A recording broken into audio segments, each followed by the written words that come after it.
বিশ্ব রাজনীতিতে এক বিশাল বিস্ফোরণ হয়ে গিয়েছে। ইরানের সর্বোচ্চ নেতা আয়াতুল্লাহ আলী খামেনির মৃত্যুতে এবার সরাসরি রণমূর্তি ধারণ করলেন রাশিয়ার প্রেসিডেন্ট ভ্লাদিমির পুতিন। ইসরায়েল ও যুক্তরাষ্ট্রের যৌথ হামলাকে তিনি কেবল একটি সামরিক অভিযান নয়, বরং মানবিক নৈতিকতার চরম লঙ্ঘন বলে অভিহিত করেছেন। ক্রেমলিন থেকে আসা পুতিনের এই কড়া বার্তা কি তবে মধ্যপ্রাচ্যে রাশিয়ার সরাসরি হস্তক্ষেপের ইঙ্গিত?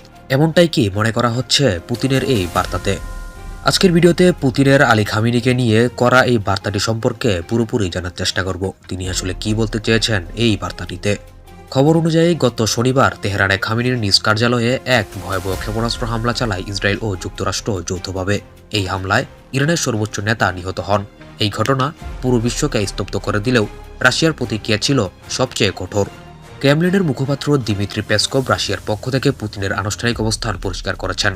প্রেসিডেন্ট পুতিন এই হত্যাকাণ্ডকে কোনোভাবেই মেনে নিতে পারছেন না। তার মতে এটি আন্তর্জাতিক আইনের সব নীতির একটি নিষ্ঠুর লঙ্ঘন। ভ্লাদিমির পুতিন স্পষ্ট করে বলেছেন যে একটি দেশের শীর্ষ নেতাকে এভাবে টার্গেট করা কেবল রাজনৈতিক অপরাধ নয়, এটি মানবিক নৈতিকতারও বাইরে। পুতিন এখানে একটি গুরুত্বপূর্ণ পয়েন্ট তুলে ধরেছেন, তা হলো আন্তর্জাতিক আইন। তিনি বোঝাতে চেয়েছেন যে পশ্চিমারা মুখে গণতন্ত্র আর আইনের কথা বললেও তারা নিজেরাই তা পদদলিত করেছে। এই বিবৃতির মাধ্যমে পুতিন মূলত যুক্তরাষ্ট্র ও ইসরায়েলকে বিশ্ব দরবারে কাঠগড়ায় দাঁড় করিয়েছেন। পুতিন খামেনিকে একজন সাধারণ নেতা হিসেবে দেখেননি।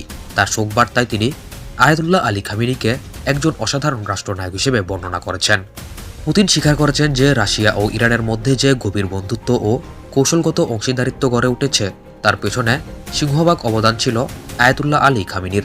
পুতিন ইরানের বর্তমান প্রেসিডেন্ট মাসুদ পেজেকশিয়ান এবং খামেনির শোক সন্তপ্ত পরিবারের প্রতি সমবেদনা জানিয়েছেন। রাশিয়ার এই অবস্থান প্রমাণ করে যে বিপদের এই দিনে তারা ইরানের পাশ থেকে সরছে না। রাশিয়ার প্রেসিডেন্ট পুতিনের এই বিবৃতি কেবল একটি শোক বার্তা নয়, এটি একটি সতর্কবার্তাও বলা যায়। যখন রাশিয়ার মতো পারমাণবিক শক্তিধর দেশের প্রধান এই হামলাকে নিষ্ঠুর লঙ্ঘন বলেন, তখন বুঝতে হবে এর রেশ অনেক দূর গড়াবে। হয়তো রাশিয়া কি তবে এবার ইরানকে সরাসরি সামরিক সহায়তা দেবে, নাকি জাতিসংঘে পশ্চিমাদের বিরুদ্ধে বড় কোনো পদক্ষেপ নেবে? আপনার আসলে কি মনে হয়? পুতিনের এই কড়া হুঁশিয়ারির পর ইসরায়েল ও আমেরিকার কার্যক্রম কি হতে পারে সেটিও জানাতে পারেন।